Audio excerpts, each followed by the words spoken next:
At NASCAR's Brickyard 400 this weekend, the focus should be about the finish line.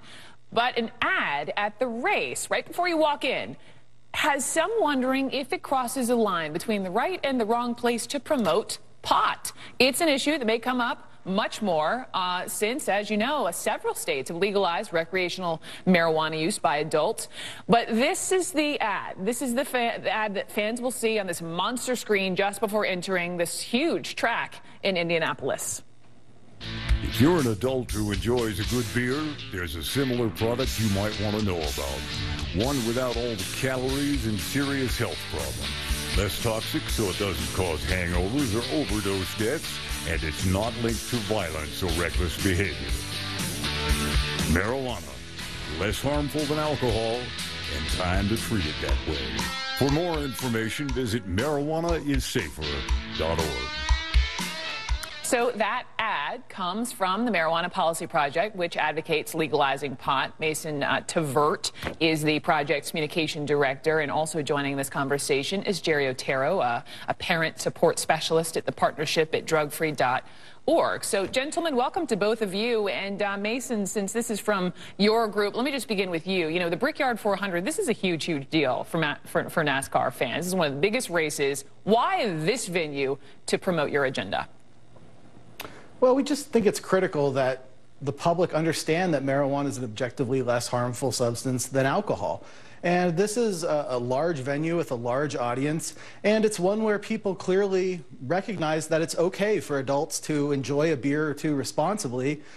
You know, this is an event sponsored by beer and alcohol companies. All the teams are sponsored by beer and alcohol companies. So given that we accept that, why is it a problem for an adult to simply make the safer choice to use marijuana instead, if that's what they'd prefer? But so here's the thing, you know, it's a lot of adults, it's kids too. I know NASCAR events are family friendly. So Jerry, I pivot to you because I know I looked at this study and you guys found more than 90% are against giving kids pot at home. These are adults. This is the survey from Washington and Colorado. You found more than 90% are against giving kids pot at home, and more than 80% are for the ban of marijuana advertising. So knowing this and learning about this ad, Jerry, how do you feel about it?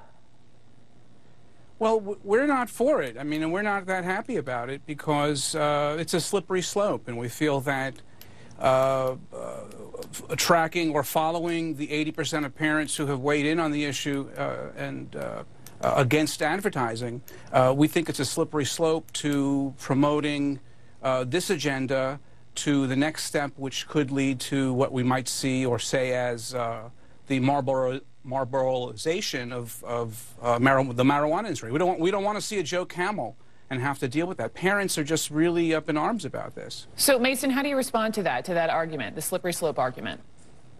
Well, I don't know what parents are up in arms necessarily, since a majority of Americans support making marijuana legal for adults. And the same poll that the partnership conducted found that more parents than not think marijuana should be legal and tightly regulated, which is our goal here. But, you know, if this organization and others accept the fact that we can have this event sponsored by Coors Light and Crown Royal whiskey, yet they are up in arms over the notion that we're simply pointing out the relative harms of these substances. I mean, what is wrong with pointing out that alcohol actually is toxic and does contribute to violent and reckless behavior, and marijuana doesn't? That's something that people should know. We're trying to educate people about the relative harms of these two very popular substances. I know you brought up alcohol twice, and when you look at this ad, it's obviously for legalizing marijuana. It appears anti-alcohol because, to quote the ad, you know, marijuana has no calories, no hangovers, it's not linked to violence or reckless behavior. So are you saying, Mason, that it's harmless? Oh, no, I don't think we've ever said marijuana is harmless. Certainly, like with alcohol, there are some people who shouldn't use marijuana for whatever reason. We want to keep marijuana out of the hands of young people just as much as everyone else in this country, including the other guest. It's just that we recognize that right now, 80% of American high school seniors say they can get marijuana easily. This is not working. Prohibition has failed, and we want to regulate marijuana, treat it like alcohol, and put it behind the counter where we can keep it away from young people easier. So if you're targeting this NASCAR event, this is my final question to you, back to you, Mason. You know, this is hundreds of thousands, like 600,000 people over the course of 3 days. What's next? Well, you know, I think right now there's a great public dialogue going on in our country about the efficacy of our current marijuana laws and whether they need to change. A majority of Americans think it's time to end marijuana prohibition. But location-wise? 20 states almost have medical marijuana laws, hopefully here soon. Washington, D.C. as well. It's really just a matter of this current policy failing and time for a change. But I'm not asking about policy. policy. People to know the facts. Sir, location-wise, if you're targeting NASCAR, a NASCAR event one weekend, what's next, venue-wise? That's the point. Oh, well, you know, this was a great opportunity to reach a lot of people at a good cost. Ultimately, what it comes down to is that NASCAR is a great venue that does recognize the ability of adults to consume alcohol responsibly. They promote that. They, in some ways, encourage that. These events are sponsored by beer and liquor companies. Okay. Why is it a problem to simply have a public service announcement about the relative harms of alcohol and marijuana? It's simply not a problem. Jerry, 20 seconds. I want you to end this. Advertising's a powerful tool, and again, we follow the sentiments of parents who really don't want marijuana advertised. It's just that young people are just too susceptible to these advertisements and this kind of media campaign.